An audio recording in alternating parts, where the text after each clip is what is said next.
Yeah. Yeah, yeah. Yeah.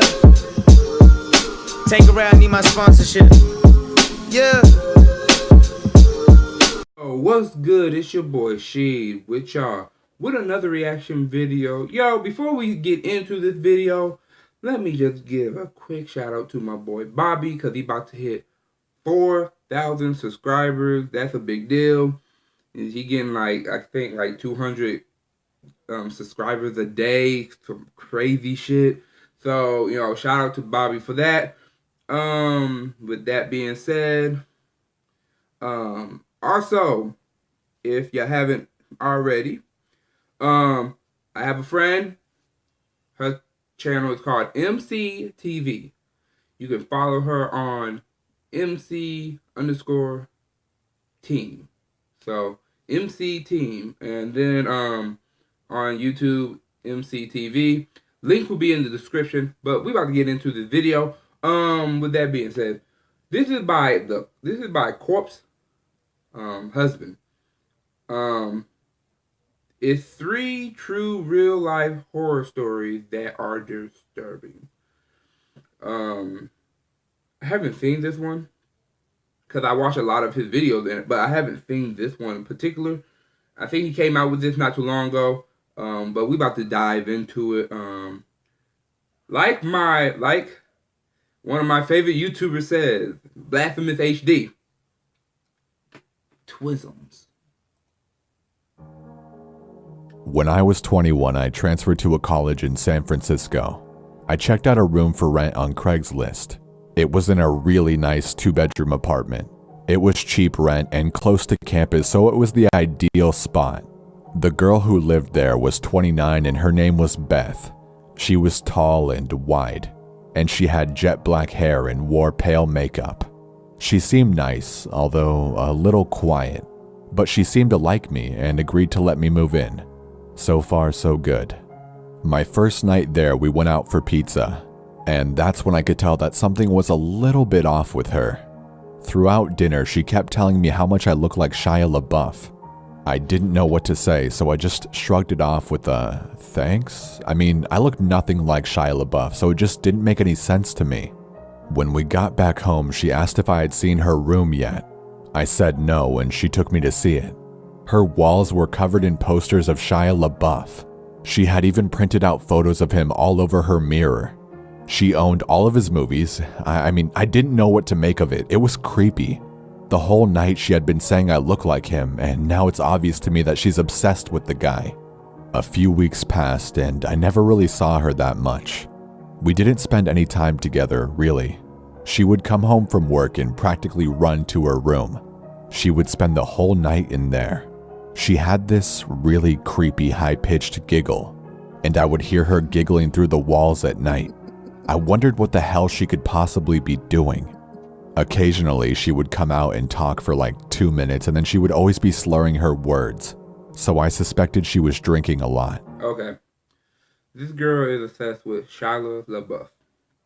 Anybody know who that is? That's the brother from the Disney movie Hoes, with his bro Zero, Armpit, so on and so forth. I don't think that girl have actually like listened to Shia LaBeouf diss track, because I bet you if she listened to that, oh, she would disown Shia LaBeouf. That diss track was tragic. That should have ruined his career right there, that diss track. But, yo, first off, the bad decision for you to do is go on to Craigslist. That's a bad decision to make, because Craigslist is like that, and there's a lot of creepy people on Craigslist. I mean, granted, there's a lot of creepy people on any social media, especially Facebook. There are a lot of creepy people on Facebook. But if you go to MySpace, y'all, I mean, MySpace is like The Walking Dead right now. Shoot, Tom is still trying to tell people to come back to MySpace. That don't forget who got y'all in contact with y'all old friends. He just mad because Facebook took that money from him. But back to the video. Sometimes she wouldn't say anything and she would just stand in the hallway and watch me in the living room. I would turn and see her and be surprised and say something like, "Hello, Beth." And then there would be this long, awkward pause and she would just give out her creepy, high-pitched giggle. It was uncomfortable being around her. She gave me the chills. One night, I woke up at around 2 a.m. because I heard what sounded like the front door being unlocked. I came out of my bedroom and all the lights were off, but I could still see Beth standing at the front door. She had her face against it, and she was turning the lock back and forth over and over again. And every time she turned the bolt, she mumbled my name. Max. Max. Max. Seeing her standing in the dark and mumbling my name really freaked me out. And it doesn't help that she kind of looks like a bigger version of the girl from The Ring. Hell no. This dude says she looks like a bigger version of the girl from The Ring. Can we say roast session? I just quietly went back to my room and tried to sleep. One night, I was watching Gladiator and she stumbled out of her room and turned on the living room light, forcing me to pause the movie, which was annoying. She then asked me if I wanted to hear about her ex-boyfriend. You should have known that was a big red flag. If she's going to ask you if you want to hear a story about her ex-boyfriend, she don't even know you like that.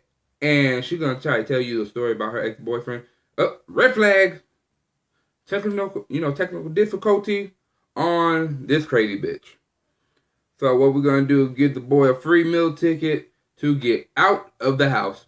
We're going to describe that situation like football. Whoop, red flag. Beth, your ass is out of there. Looking like the bigger version of the girl from The Ring.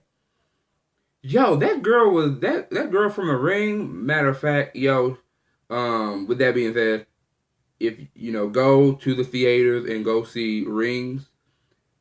I know that movie's gonna be good. When it comes out, I'm gonna be the first one there. Okay, I think it's out already. I don't know, but I'm gonna go see it regardless. But y'all need to go see it.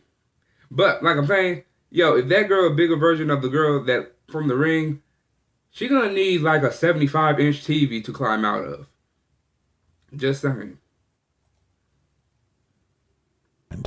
It was an uneasy segue into the topic, but I just said sure and then awkwardly sat back to listen to her. 10 minutes into her story and she was extremely riled up. She was screaming at the top of her lungs about their breakup. I was worried that the neighbors were going to call the cops and she wasn't listening to me when I was asking her to lower the volume. Amidst all of her screaming, one thing she said really freaked me out. She was in such a fit and she yelled that she'll slit his fucking throat. That was a big game changer. Suddenly, I had no idea what this girl was capable of. I mean, she was practically a stranger, and everything I had seen was becoming alarmingly disturbing. After a few more minutes, she told me thanks for listening and started doing her giggle. I got out of there pretty fast and went to my room to go to sleep. I had a pretty unsettling feeling about being in the house with her. And what's worse is that there was no lock on my bedroom door. I pushed the edge of my dresser in front of it to act as like a little barricade. I woke up in the middle of the night to the sound of my dresser scraping against the floor. Beth was pushing the door open. I turned on my light, shouting at her to stop. I could see her through the opening of the door. She was so drunk and had this insane look in her eyes. I pushed the door closed and yelled at her to go to bed. I could hear her walk back to her room, but I couldn't fall back asleep. The next morning when I went out into the hallway, my heart dropped. I saw that one of her steak knives was on the floor by my door. I got goosebumps all over my arms. All I could think about was her saying she would slit that guy's throat. I confronted her about it and she said she didn't remember trying to push my door open. She said she didn't even remember telling me about her ex. I had enough. My lease was month to month, so I found a new spot and moved out. About a month after I moved out, she contacted me. I was at the movies and my phone was off. When I got out, I turned my phone on. And to my shock, I received 40 plus text messages that she had sent me over the past 2 hours. They were all just insane texts that ranged from everything between, "Hi, how are you?" to "I fucking hate you." It was insane. I didn't respond and I never heard from her again. I always wonder if I hadn't set my dresser in front of my door, would she have quietly crept into my room and slit my throat? It freaks me out. Okay, that's a fatal attraction, first of all. Second of all, you should have known something was freakishly wrong with her when she gave that little giggle. You can hear it through the door, through the walls. Her walls are not, insulated, so she need to fix that. And then on top of that, she said you look like Shia LaBeouf. If you don't look nothing like Shia LaBeouf, and she said you look like you go in her room and you see Shia LaBeouf plastered all over her room, that should have told you when to get out of there. Okay? Yo, that's a messed up situation, because, if that girl was as big as he said she was, she could have came through that door with ease. But, how big was the dresser and how much stuff did you have in it? Because, man, that could have been his ass right then and there. I mean, she would have filleted him. I mean, she would have took that, these are some scissors, but she would have took that knife and would have been like, she would have been like Salt Bae, just.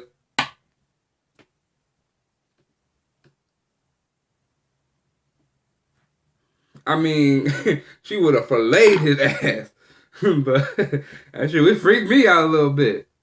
Shoot, we could have somebody like that. If there's going to be a killer one of these days, he going to do that shit like Salt Bae. He going to have salt with him. He going to pour it on the body just. That's all you see. That's all you going to see on the body. Let's go to story number 2.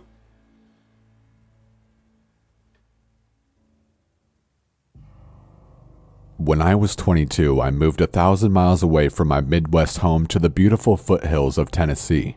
I had a new job, new car, and a nice apartment, but didn't know a soul outside of work. If my phone rang, I expected to hear a faraway family member or my long-distance boyfriend, still in college. This was a landline, no cell phones yet. Despite being very alone, I was managing well with the excitement of all the new things in my life. I had only been living there for about 2 weeks when the unwanted calls started. The first call. A man's friendly voice asked what I was doing. I couldn't place him and thought maybe it was one of my cousins or uncles, as I have a huge extended family. I ask his name. He laughs a little and his tone gets dark, a bit angry. He says, "You know exactly who this is, darling." I pause, deciding if this guy simply called the wrong number or is a creep. I choose the former, laugh, and politely tell him he has the wrong number. He then recites my brand new, unlisted, unpublished phone number and my name. What the fuck? An intense chill races through me. I've only ever given my new number to my parents, sister, boyfriend, apartment manager, and employer. I'm new to this city and this state. He does not like it when I tell him he called the wrong number, and he starts yelling at me, then tells me in a much calmer voice the many vulgar things he's going to do to me. I hang up and brush it off. You brush it off? This dude just told you your unlisted phone number and your name, and you saying you brushed it off? Yo, I wish somebody would call my phone. Just, pick up the phone one day and be like, "Yeah, you know this. You know who this is, Rashid. You know who this is, She TV. I'm going to kill you." Man, I'm telling you right now.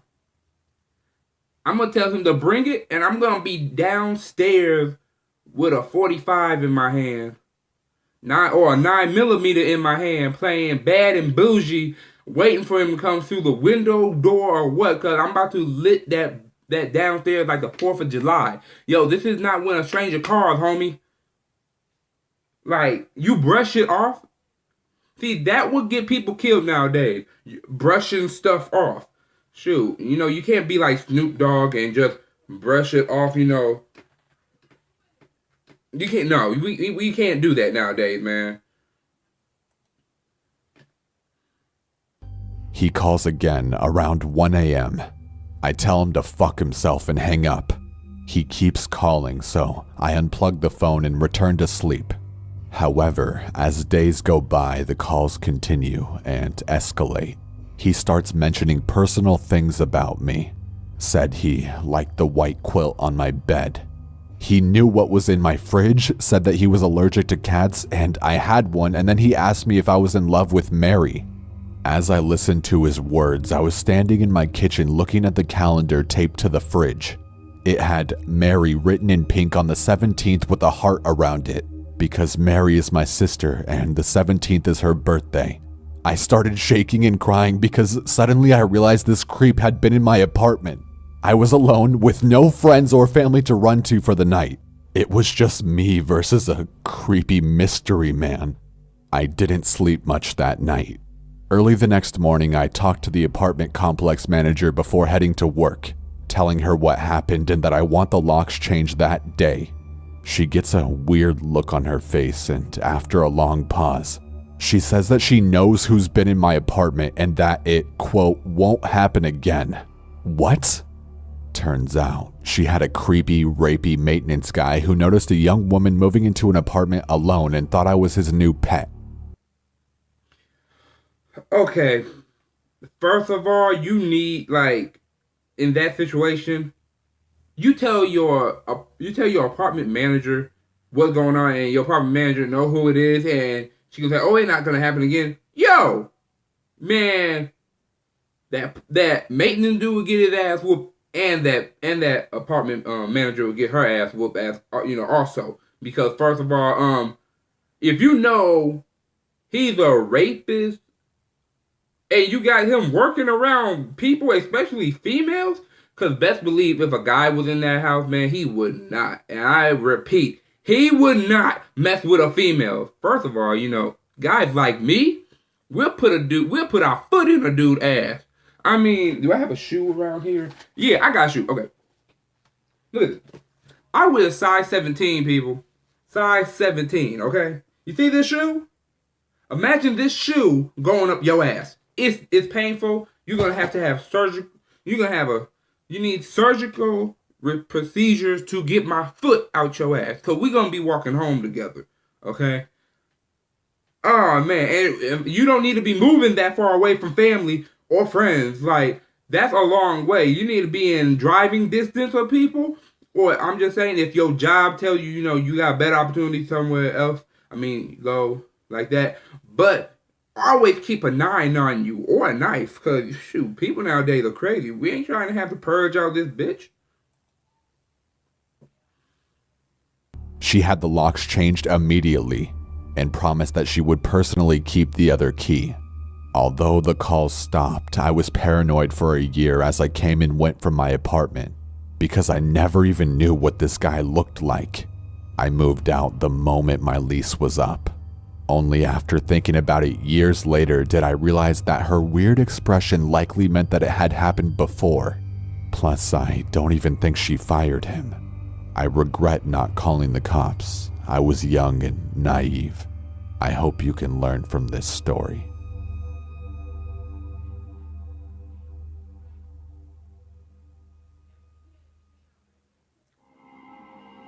When I was about 12, my great-uncle John came from the Ukraine to visit us in Canada. He had a lot of stories, but this was the one that stood out. In the late 1960s, John was traveling by train from his village to another to visit family. He had to change trains at one point and was dropped off at what amounted to a platform and a hut in the middle of nowhere. There was no one else at the station, and other than a dirt road that led off into the surrounding woods, there was nothing else there. He waited for some time, but no train came. It was winter and getting colder and darker, and just about the time he started worrying about a place to stay and some food to eat, an old woman appeared. She asked if he was waiting for the train, and when he said he was, she said it wouldn't be along until the following day. She asked if he needed a bed for the night and offered him a meal and room at her house, which she said was about an hour's walk from the station. Lodging with locals was more or less the standard when traveling in this part of the USSR, and Great Uncle John wasn't looking forward to a hungry night on a cold platform, so he was glad to accept her offer. He took his suitcase and they set off together down the dark road into the forest. It was more than an hour away, more like 2, and by the time they arrived at the woman's small 2-story house, John was tired and hungry. They went inside and the woman lit some oil lamps and warmed some borscht for them. It was the first time John was able to see the woman clearly, and he was a bit startled to realize that the old woman was actually a man. Not wanting to pry and too tired to care, John finished his soup and asked where he would be sleeping. She led him up the stairs to a tiny room with a window that contained a single bed and nothing else. He thanked her, they said goodnight, and she closed the door. Then she locked it, leaving him in the dark. Somewhat creeped out by this, John called out to her, but she didn't answer and he heard nothing else. Figuring he would deal with it in the morning and that she had probably done it by mistake, John set his suitcase down and laid on the bed, deciding to just make the best of it and get some sleep. Before he could fall asleep though, he felt the urge to pee, and he got out of bed hoping to find a chamber pot or something he could pee in. He got onto his hands and knees and began to feel under the bed in the darkness, thinking that that's where the pot would be if there was one. Instead, he found a body. Great Uncle John freaked out and went right to the window to see if he could exit the room that way. It was nailed shut. He knew that if he remained in the room, he was probably a dead man.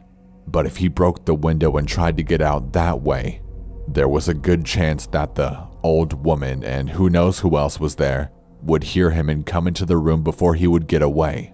So he did the only thing he could do. He pulled the body from under the bed, heaved it onto the mattress, and covered it with a blanket. Then he got under the bed and waited. Sure enough, about an hour later, he heard footsteps coming slowly up the stairs and then toward the room. The lock clicked and the knob turned slowly. John saw someone move towards the bed. Then he heard several thuds. The person had bashed the body on the bed with a large crowbar, which they then dropped onto the floor right in front of John. There was silence. Then the person went out of the room and the door was shut again. The footsteps went down the stairs and then there was silence again. John moved out from under the bed, took the crowbar, and was able to slowly pry the window open. He didn't say, but I imagine he was shitting bricks the entire time. When the window was up, he threw his suitcase out, then dove through himself, not caring what was below him, only worried about what was behind. He landed without too much injury and began to run into a field behind the house towards some lights in the far distance. It turned out to be a highway with some military and transport trucks on it, and John was able to get a ride to another village where he would catch a train. He didn't bother reporting what had happened to the authorities since, at the time in the USSR, there was a distinct chance that he would have been the one who got into trouble. He just thanked God he escaped and decided that the next time he traveled to visit relatives, he would take another way. Wow. Okay. With that being said, y'all, the USSR. I think that's let me check this real quick. I think that is actually Germany or something like that. I think. I'm not 100% sure, but what I want to know, what is it? Soviet Union. Okay. Anybody know anything about the Soviet Union? That them people are crazy, man. I mean, every last one of them over there is crazy. I mean, we do have some Soviet Union people over here, which, Soviet American. I guess that's how you would say it, Soviet American. But man, that's crazy because I believe that happens like every day over there. I mean, it happens over here too, but it's like a breaded thing over there. Like, he was sleeping. He was trying to sleep. Good thing the man had to use the bathroom, because if he didn't, he would never found that body and he would probably been killed. He would have been killed. That's crazy, man. That's 100% crazy, man.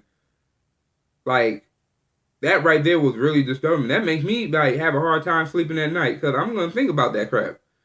like just laying there in bed and you think somebody coming through with a crowbar to bash your skull and like, bruh, I couldn't even phantom what I would have did in that situation, because I would have probably, man, I know me, I would have been dead, because when a brother goes to sleep, I'm dead to the world. I don't care if a bomb drops, I'm not waking up. But yo, at the end of this video, y'all, I hope y'all enjoyed the video. If you did, hit the thumbs up button, hit that subscribe button if you haven't, because subscribe to your boy. Yo, and leave some comments, y'all. I like to see your comments. I know y'all liking these reaction videos, so I'm gonna keep on doing them. If you want to see me do something else, I'm gonna do it. Yo, by the way, like I said in the beginning of this video, yo, I'm going to do some videos with MCTV. If you haven't already, go to her channel. Link will be in the description. Subscribe to her channel. And, you know, comment on her video. She sent y'all. So, yo, show her love and her son love. And, yo, we going to come back at y'all with more videos. So, until we meet again, y'all, I'm She, this She TV. Please like, share, subscribe, and all that good stuff. Until we meet again, y'all, I'm out. Deuces. Yeah. Yeah, yeah. Yeah. Tank around, need my sponsorship. Yeah.